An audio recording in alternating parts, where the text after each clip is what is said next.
பறவைகள் அழிந்தால் நீர்நிலைகள் பாழாகும். எச்சரிக்கும் இயற்கை ரகசியங்களை பற்றி பார்க்கலாமா வாங்க.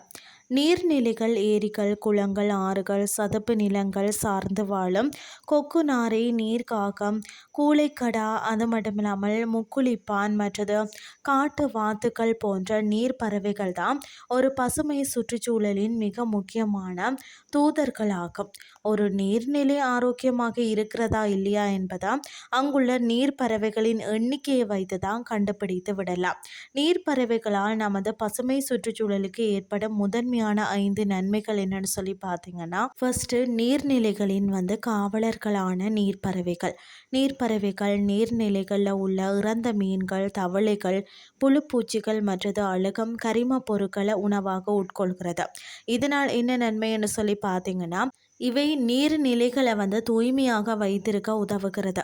இதனால் நீரில் நச்சுத்தன்மை கலப்பதும் பாக்டீரியாக்கள் பெருகி நீர் மாசடைவதும் இயற்கையாகவே தடுக்கப்படுகிறது. அடுத்தது மீன் வளம் மற்றும் நீர்வாழ் உயிரினங்களை சமன்படுத்துதல். நீர்ப்பறவைகள் மீன்கள், நண்டுகள், பூச்சிகள் மற்றது மெல்லுடலிகளை வேட்டையாடி உண்பதால் தான் நீர்நிலை உணவு சங்கிலி சமநிலையாக இருக்கிறது. இதில் நன்மை என்னன்னு சொல்லி பார்த்தீங்கன்னா, ஏதேனும் ஒரு குறிப்பிட்ட மீன் இனமோ அல்லது பூச்சி இனமோ அளவுக்கு அதிகமாக பெருகி அந்த நீர்நிலையின் ஆக்சிஜன் அளவை குறைப்பதை தடுக்கிறது. மேலும் பலவீனமான மற்றும் நோயுற்ற மீன்களை இவை முதல்ல உண்பதால் தான் மற்ற மீன்களுக்கு நோய் பரவாமல் தடுக்கப்படுகிறது. அடுத்தது நைட்ரஜன் மற்றும் பாஸ்பரஸ்.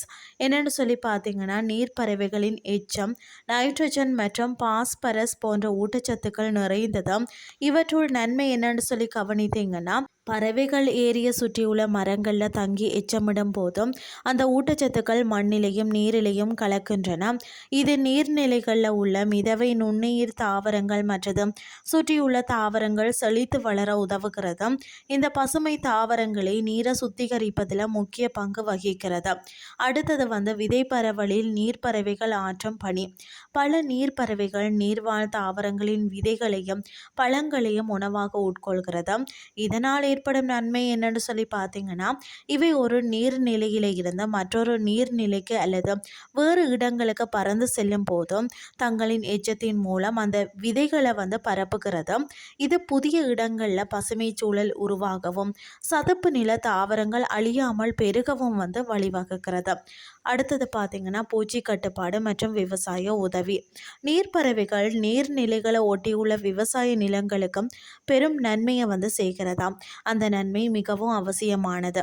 வயல்வெளிகளில் தேங்கி இருக்கும் நீரில் உள்ள பயிர்களை அழிக்கும் பூச்சிகள், அசுவினிகள் மற்றும் நத்தைகளை இவை வேட்டையாடுகின்றது.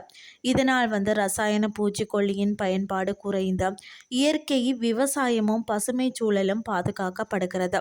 சுருக்கமாக சொன்னால், நீர்ப்பறவைகள் என்பவை நீர்நிலைகளின் காவல்காரர்கள். அவை அழியும் போது நீர்நிலைகள் பாசி பிடித்து மாசடைந்து ஒட்டுமொத்த பசுமை சுற்றுச்சூழலின் சமநிலையையும் சீர்குலைத்து விடும். நம் ஊர் பகுதிகளில் உள்ள வேடந்தாங்கல், கூந்தன்குளம் போன்ற பறவைகள் சரணாலயங்கள் செழிப்பாக இருப்பதற்கு காரணமே இந்த நீர்ப்பறவைகள் செய்யும் சுற்றுச்சூழல் சேவைகள் தான்.